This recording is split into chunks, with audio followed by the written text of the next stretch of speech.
You're listening to the Daily Debate on the Voice of Russia. I'm Hywel Davies.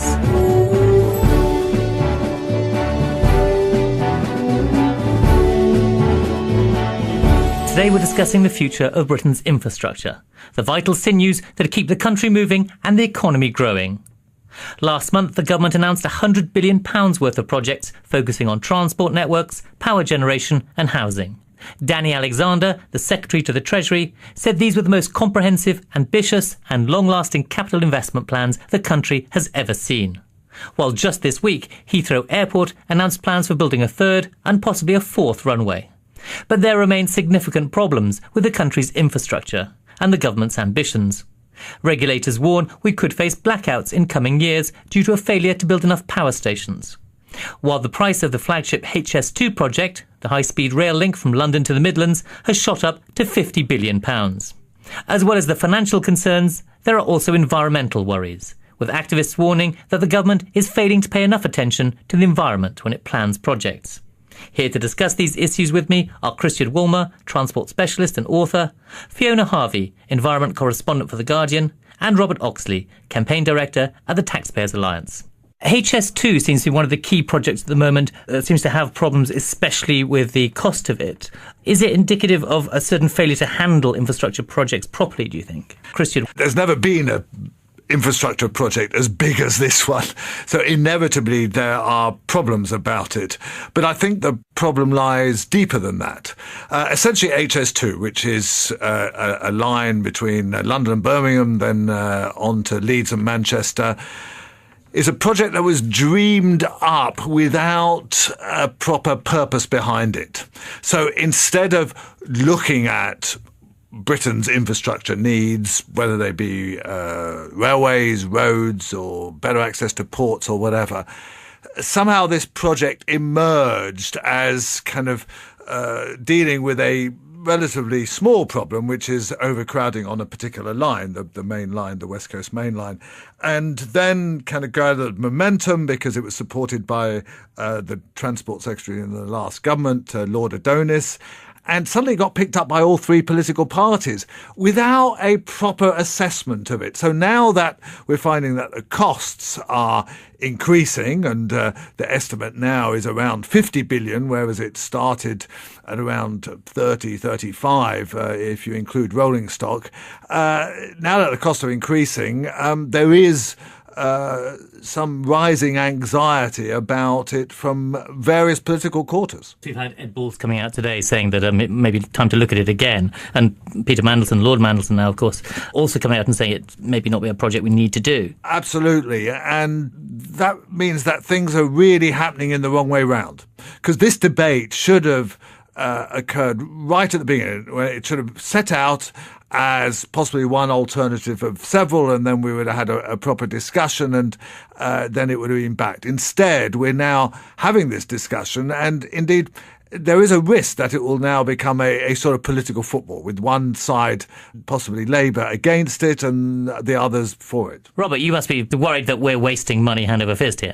Well, we have consistently opposed HS2 because the business case does not stack up. What we had in the kind of the last couple of years is that politicians got giddy at the idea that they'd come up with this high-speed line, and this high speed was something which would draw headlines and create attention. But the problem is that the business case, the amount of money that we would generate and benefit from this line and the actual costs have been wildly overestimated. And I think what's happening now is that the government are being found out that they drew up this idea on the back of a fag packet, and that now closer inspection, the TPA has consistently shown how they really underestimated the cost, which is why a project which was meant to be initially 28 billion is now talking about costing 50 billion pounds, and very big assumptions in the business case, such as the idea that none of us work while on a train. These have been found wanting. And so what's becoming clearer and clearer is that HS2 will be a white elephant which won't deliver the benefits that politicians are promising, but will cost every family in this country at least £1,500. And there are big areas where our railway network does need infrastructure investment, but politicians have gone for this big headline project because that's what they think will sound good. That's what will sound like that will feed into the government's current thing of a global race. And so actually, I think with this becoming a bit more of a political football, groups like the former rail minister, Tom Harris, who has come out and said, actually, it's a bad idea. Lord Mandelson, again, has said this might not be the right idea. Even the CBI, somebody who was previously a big cheerleader for this project, have suspended their support for HS2. We do see, actually, forgive the pun, but the wheels were falling off this carriage here. And maybe actually the government, rather than doing what they'd done previously, which was try and kind of caricature the opponents of HS2 as NIMBYs, as people who didn't want this rail line built in their backyards. They're now actually having to face facts that the numbers simply don't add up. And can we extract from this one particular project that we might be doing this with other big infrastructure projects? Well, the problem is that we have seen the Department for Transport get it wrong before. We had the West Coast Main Line debacle where it turned out that the government had designed this flawed bidding process for who would run one of the very big lines in this country. And it turned out that ended up costing us in £40 million at least in compensation. The franchise had to be reopened to bidding. And this only ever came about because basically Virgin, the guys who lost out on this franchise, they said, hang a second, your sums don't add up. And it turned out that the Department for Transport had got their sums very wrong, that civil servants had ignored advice, had again come up with these back of the fag packet kind of figures. And so this situation where the DfT got it wrong, taxpayers ended up footing the bill. And there's a big question of, well, why can we be confident if they can't get decisions like that right? How can we be sure that they're going to get decisions like HS2 right? So there are big questions about how the government are pursuing their infrastructure projects, and actually, are they getting the best deal for taxpayers, or are we getting the best deal for politicians who are seeking headlines? And Fiona, we do have HS2 quite controversial in environmental terms, and lots of houses going to be demolished in North London, for example. Do you think we're putting enough emphasis on the environment when we start planning these projects? Well, there are two environmental aspects to HS2, and they are very much opposed. One is the fact that, yes, you will have to demolish some things, and you will have to, you will have to drive a large railway line through some areas of natural beauty. And yes, some trees might have to be felled and so on. There are ways to compensate for this because, if you look at the environmental impacts, you can try to minimise them by having tunnels in certain places. You can avoid some of the most sensitive sites, and if necessary, you can even move, wildlife from one place to another. So there are ways to mitigate that. And the other environmental impact of HS2 is simply that it's a system of mass transit, and we do need a lot more emphasis on public transport in this country. We have a railway infrastructure that's now carrying more passengers than it has since the 1920s when no one had cars.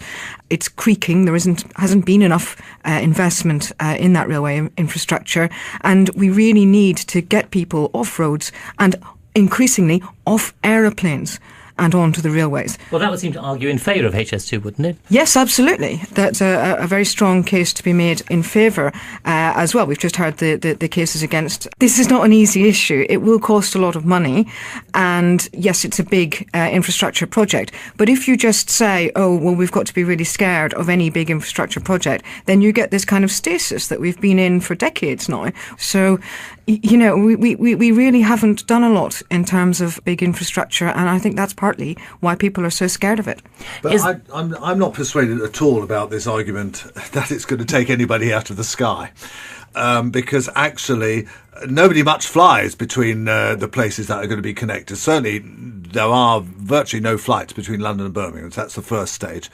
Between London and Leeds, Bradford, there's a few, but hardly anybody uses them. Between London and Manchester, yes, there are relatively regular flights, but most people take the train already or drive on the motorway. Isn't that the alternative, is driving rather than taking mass transit?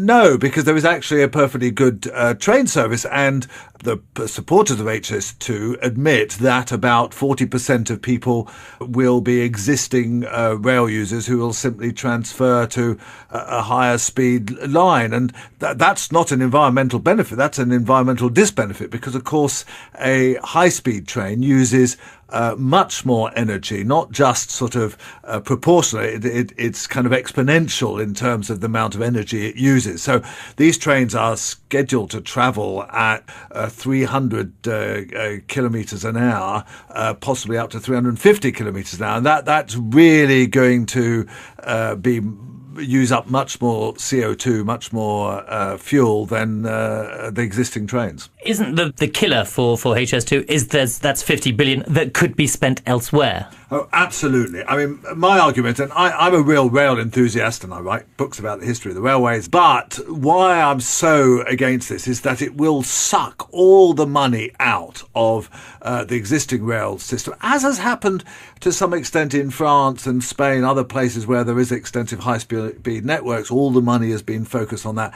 And there just won't be the money available for schemes like improving commuter routes, which will actually take more people out of their cars and onto the railways than this scheme will, or indeed proper intercity services, which could be improved at a much smaller cost than the 50 billion that's been proposed here.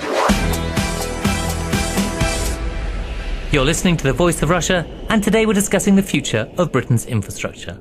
I'm joined by Christian Woolmar, transport specialist and author, Fiona Harvey, environment correspondent for The Guardian, and Robert Oxley, campaign director at the Taxpayers Alliance. Moving away from the railways for a moment, we've also had Heathrow this week putting forward plans for a third and possibly a fourth runway.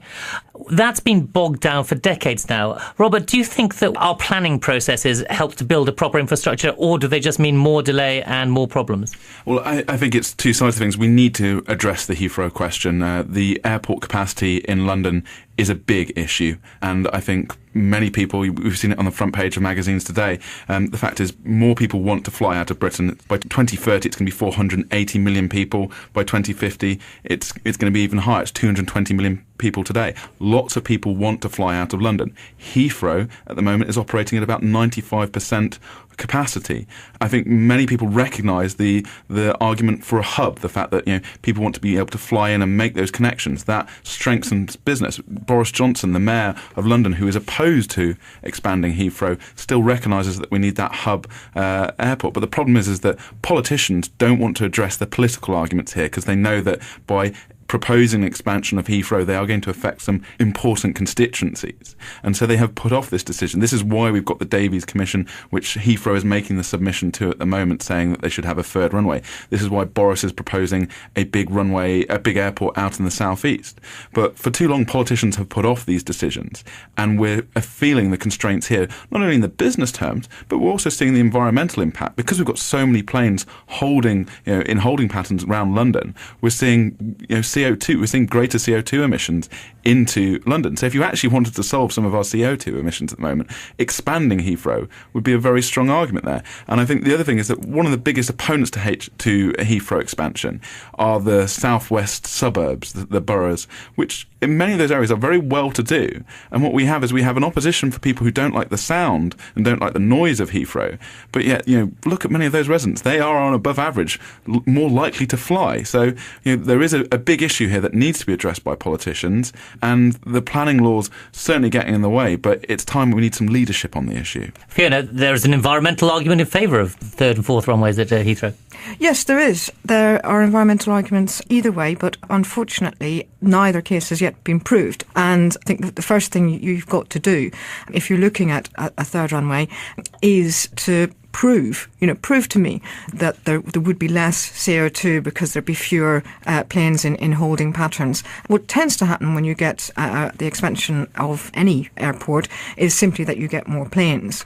So, this idea that there are so many planes stuck in a holding pattern above London, I mean, the skies would have to be absolutely full of them in order to outweigh the kind of the environmental costs associated with an expansion of the airport. So, really, if that's the case, then I think we don't have the proof yet.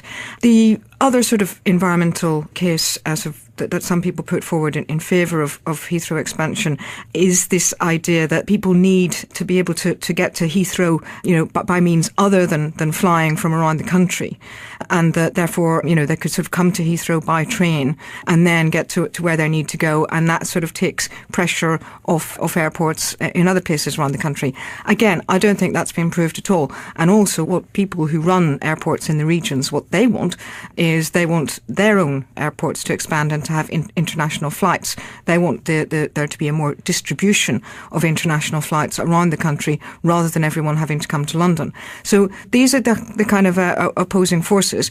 And then what you also have, of course, is people just worried about the kind of immediate environmental effects on local residents, but also on the skies over London when we have, so many more planes coming in, which is what we will have. I mean, we have a growing population, so the chances of there being more flights wanted is going to be quite high, isn't it, I would have thought? I mean, our population in the next 15 years is meant to go up to 70 million. But it all depends on price. I mean, that's the absolute crucial issue that it's not really been considered. We heard today that fuel prices for cars might well go up. If flying becomes genuinely really more expensive for average passengers, then it will damp down demand. Now, the key issue really is that the supporters of a third runway say, oh, well, we need it for business purposes. There aren't enough flights to China and whatever. The reality is that we have an awful lot of people, maybe mainly from the other airports in London, flying off to places like Riga or Nice or whatever for a kind of weekend jolly or stag party or whatever because it's so cheap. And if that demand was kind of reduced by the prices going up because of fuel prices, because of carbon taxes, because aviation is under-taxed at the moment, then we might not need this third runway, and that all the business people who need to get to China could get there because there would be enough flight paths for them. But if we raise prices of a flight, then surely the business cases that we're going to lose out on some of the business people won't come here because they're finding it too expensive. Well, that will be a global process to some extent, that fuel prices will push the flights going up. Carbon taxes also ought to be certainly European or global issue, so it won't be a competitive issue between the various airports. And, we've kind of forgotten the environment since 2008. We really have. And, the extremes of weather we're enduring at the moment, for example, we're in the middle of a heat wave and, there are more weather records broken one way or the other than at any other time in history. And that does suggest that the climate is becoming more unstable. That is an absolute crucial issue. And we really ought to look at the expansion of Heathrow within that light. You're listening to The Voice of Russia, and today we're discussing the future of Britain's infrastructure. I'm joined by Christian Woolmar, transport specialist and author, Fiona Harvey, environment correspondent for The Guardian, and Robert Oxley, campaign director at the Taxpayers Alliance. Robert, do you think there's a case for carbon taxes here, cut down on the amount of transport we do? I already think the EU emissions trading scheme, the way it works, is damaging economy. Air passenger duty is adding on a huge bill to the average families. The trend is that flying is getting cheaper. That has been the overall trend. And look, that's what people want to do. People want to go to Riga. People want to go and enjoy their family holidays. What are we going to say? That it should only be the preserve of the rich, that they can actually go and enjoy and experience the rest of the world, while everyone else should be kept in the country because, well, we say, we can't build any more airports. It's quite a paternalistic attitude that we're going to take, that saying that, that people just shouldn't be able to fly. The average family shouldn't be able to go on holiday. That's a completely that is where you're arriving with this argument. And those people who are opposing, those people who are opposing more flights. No, nobody's saying that. But that is the obvious result that you're coming away with, is that if you're going to reduce the amount of flights, and that we should keep it so that people can fly to China on business, but they can't go to Riga on holiday. That is not what the British public want. That is not what they're paying their taxes for. The government have put and increased the burden of air passenger duty on families, making those holidays more expensive. And look, people want to fly. That is what the demand projections show. Planes themselves are getting more efficient with fuel, quieter. Technology is being invested there. I think people who are arguing against flights, they are going to find themselves on the wrong side of the debate in the long run. And the question is how do we best deliver that increased capacity in this country? Personally, I would favour an expansion of Heathrow because it's the best deal for the taxpayer. Building an entirely new airport in the southeast requires a lot more investment from taxpayers, a lot more investment. Ultimately, it's probably best to let the market decide, but I think the market will go for Heathrow, especially when all the existing transport hubs, the transport connections, are suited to Heathrow. It's absolutely bonkers when Boris says that we should just turn the whole of Heathrow into a new London borough and axe it entirely. When the entire New Garden City, I think. The New Garden City. When the entire of We're southwest all London's agreed on that. We're all agreed on the crazy idea of having an island in the middle of nowhere and turning London round. But the notion that you're pricing it off for ordinary families is just wrong. I mean, people can't afford lots of things. We can't all afford to live in mansions because there isn't enough land. We're actually using up a very precious resource, fuel, and we're creating a lot of damage through aviation, and that ought to be paid for. And that's what the taxes on aviation are, to some extent, a tax on the environmental damage they're causing. If I might sort of widen the debate slightly, the government has last month announced £100 billion worth of new projects. Fiona, do you think there's enough emphasis on the environmental element to these projects? Does the government take the environment into account enough when it does these major projects? Well, the government would argue that they do take the environment into account, but I don't think you can really say that the environment is sufficiently taken into account. Look, we've just had news today that the government is giving massive tax breaks to shale gas drilling. Now, some people would argue that shale gas drilling is very good for the UK and it's going to help provide a better energy infrastructure because we won't have to import so much gas. But people are very, very worried about the environmental consequences, and the consequences can be water pollution, air pollution, and also just the escape of methane, which is a very powerful greenhouse gas, and also the fact that burning gas produces carbon dioxide. So the environmental case against shale gas is also very strong, but the government is very keen to encourage it. On the other hand, look at some of the infrastructure plans around other aspects of energy. Renewable energy, we can see that as we build more renewable energy, the cost of that comes down, and that actually could be another source of indigenous energy for us. But in these infrastructure plans, that is given rather a back seat. Again, we've talked about transport, and transport infrastructure. It's absolutely vital that transport infrastructure is planned in a way that takes the carbon impact of that into account. And yet we don't really see joined up thinking on that either. So really, yes, infrastructure spending is extremely important. We really haven't spent enough on our infrastructure, on any kind of our infrastructure in the last few decades. But, we really need a much more robust system for looking at what the environmental impacts will be, especially the impact on carbon emissions and climate change. You were talking about power generation. Isn't this one example where the government has failed to plan for infrastructure properly? We're now being threatened by the regulator with power cuts in the next few years if we don't do more, and renewables haven't quite managed to fill the gap. It's absolutely astonishing that we are talking about power cuts, because this is a situation that anyone could have seen coming. And so the departing regulator of the energy network has warned of this, and really, I think the question must be, well, what were you doing for the last decade? Because we knew that lots of our old power stations would have to come out of service. Our nuclear power stations, many of them are now so old that they've already had their lives extended to the limit. They're going to have to come out of service. And yet we're not building new power generation capacity to replace this.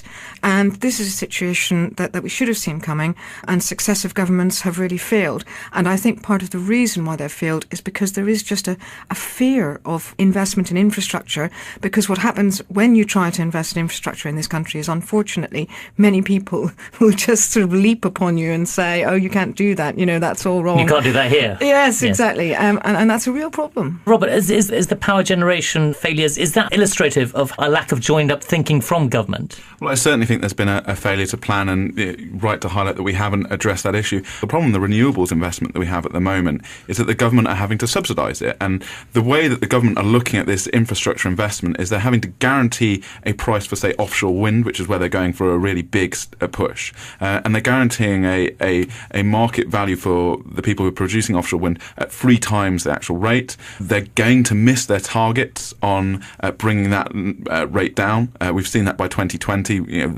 Its own projections have basically showed that the energy bill has already failed.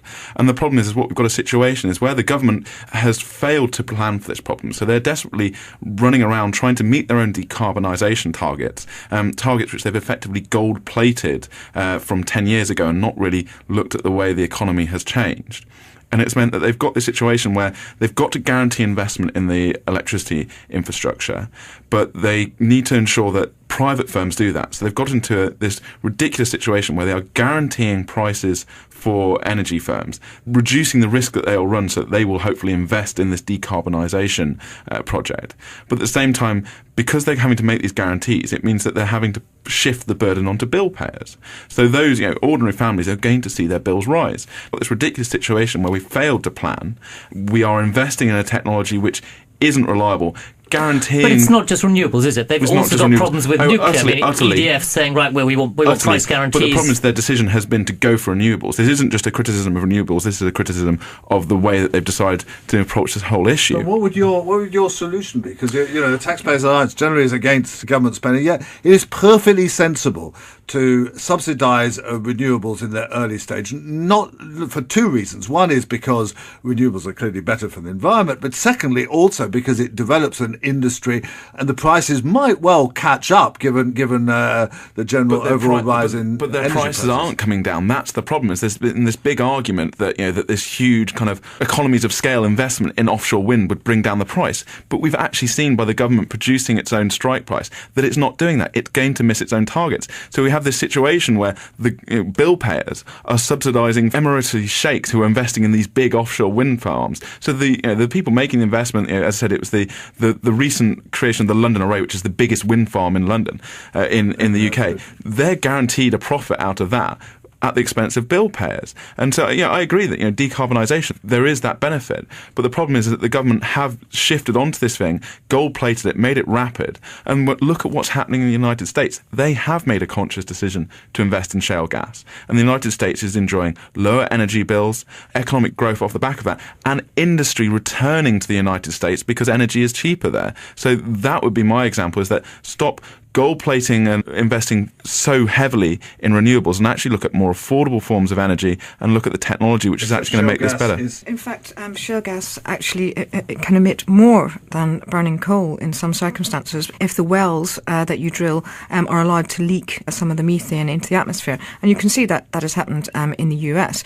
But look, the UK is not the US and Sussex is not Wyoming. And we live in a very densely populated island and there isn't a lot of space. And this is the reason why infrastructure projects in the UK are so difficult, is because we have lots and lots of people. They're concentrated, especially in the southeast. You don't really see objections to wind farms in Scotland to anything like the extent. And we need to negotiate that space. So negotiating in favour of shale gas will upset quite a lot of people. Negotiating in favour of wind farms upsets other people. We're always going to be upsetting someone. So what you've got to look at is what is most scientifically rational, what is better for us in the long term. And it seems clear, given the issue of climate change, that we really need to prioritise that and prioritise cutting the carbon content of all the things that we do. And in terms of bill payers, energy bill payers having to pay for that, yes, they do pay for that, but energy bill payers will have to pay in any case. We've seen rising gas prices and energy bill payers have to pay for that. We've seen the fact that the national grid can no longer cope with the demands of balancing demand and supply, and so that's going to have to be upgraded, and we're all going to have to pay for that. That there isn't really a choice here in which we get off without paying anything. I'm afraid there is no free lunch. Well, on that slightly depressing note, I'm afraid we have to finish. We've run out of time. Thank you very much to our guests, Christopher Woolmer, a transport specialist and author, Fiona Harvey, environment correspondent for The Guardian, and Robert Oxley, campaign director at the Taxpayers Alliance. Thank you all. Project emerged as kind of dealing with a relatively small problem, which is overcrowding on a particular line, the main line, the West Coast main line, and then kind of gathered momentum because it was supported by the Transport Secretary in the last government, Lord Adonis. and suddenly got picked up by all three political parties without a proper assessment of it. So now that we're finding that the costs are increasing, and the estimate now is around 50 billion, whereas it started at around 30, 35 if you include rolling stock. Now that the costs are increasing, there is some rising anxiety. Have problems, especially with the cost of it. Is it indicative of a certain failure to handle infrastructure projects properly, do you think? Christian? There's never been a infrastructure project as big as this one. So inevitably there are problems about it.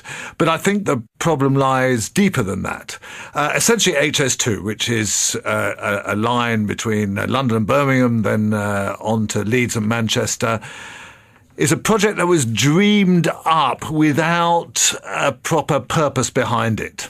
So instead of looking at Britain's infrastructure needs, whether they be railways, roads, or better access to ports or whatever, somehow this project about it from various political quarters. We've had Ed Balls coming out today saying that it may be time to look at it again. And Peter Mandelson, Lord Mandelson now, of course, also coming out and saying it maybe not be a project we need to do. Absolutely. And that means that things are really happening in the wrong way round. Because this debate should have occurred right at the beginning, where it should have set out as possibly one alternative of several, and then we would have had a proper discussion, and then it would have been backed. Instead, we're now having this discussion, and indeed there is a risk that it will now become a sort of political football, with one side, possibly Labour, against it and the others for it. Robert, you must be worried that we're wasting money hand over fist here.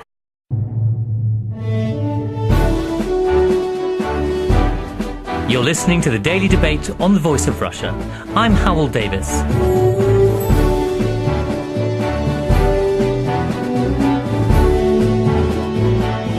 Today we're discussing the future of Britain's infrastructure, the vital sinews that keep the country moving and the economy growing. Last month, the government announced £100 billion worth of projects focusing on transport networks, power generation and housing. Danny Alexander, the Secretary to the Treasury, said these were the most comprehensive, ambitious and long-lasting capital investment plans the country has ever seen. While just this week, Heathrow Airport announced plans for building a third and possibly a fourth runway. But there remain significant problems with the country's infrastructure and the government's ambitions. Regulators warn we could face blackouts in coming years due to a failure to build enough power stations.